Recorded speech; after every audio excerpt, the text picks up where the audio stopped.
It's being published tonight. But the gist of the book is this. Compared with the end of the 19th century and the early 20th century, there's a large accumulation of evidence that suggests if you have a much larger public sector, a much larger state, that spends about 35% of national income, there is a huge improvement of a whole range of social indicators, measures of education, health, poverty, things like that. And there's also some suggestion that maybe your economy grows faster and performs better than it otherwise would. However, there's a cost to public expenditure. And that cost is over and above the cash cost of the taxes you have to collect. Because there's a distortion that arises within public spending that can hinder and retard the performance of your economy over long, protracted periods. And if you expand public spending beyond that point where you're getting a return, the cost will be greater than it, and you will not get the social improvements you're looking for. You'll be disappointed on that score, and at the same time, you will actually begin to hinder the growth in your economy. And having 35, 40, or 50% of a much smaller economy in 25 years' time means that you will have access to goods and services, kidney machines, defibrillators, scans, and all the rest of it, that will be very different from if you had allowed your economy to expand faster and actually take a smaller chunk of it.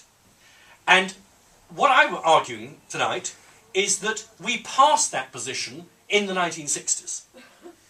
And in the 1970s it was fully exposed in an economic crisis, the chronic results of that kind of ratio of public spending.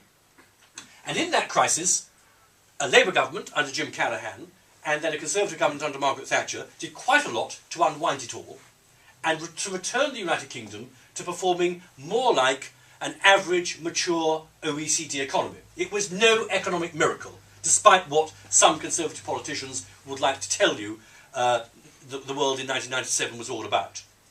But if you then add on Gordon Brown's public expenditure, very quickly you get back to the circumstances of the mid-1970s. And of course, the chronic condition gets exposed by the acute crisis provoked by an economic shock. In the 1970s, it was the oil price shock and the inflation shock that most advanced economies experienced. In the noughties, it has been the collapse of the banking system and the credit crunch. And the book is saying, don't think that you're going to get back to some kind of normality where you will override these structural problems. And the other parts of the book explore the impact that public expenditure has on the regions. This is highly coloured by my own experience. Many years ago I stood for Parliament in Liverpool, and I actually come from the southwest of England and still maintain a house in Plymouth. And if you actually want to see the impact of a large public sector, huge transfer payments, analogous to the conditions of the East German lender, just come down and spend the weekend in Plymouth. I think Oliver Colville might still be here and able to give you a lift, and he will take you around Efford and parts of his constituency and nearby at Tamworth Ferdit, where my mother lives, and you will see the impact of an economy where the individuals are detached from the international marketplace, where you have what I call, in a very ugly world, not just deindustrialisation, but demarketisation. And the other thing that I look at in the book is how efficient the UK public sector is. And on a very careful analysis, I think the efficiency and the productivity of the public sector is ambiguous and probably disappointing.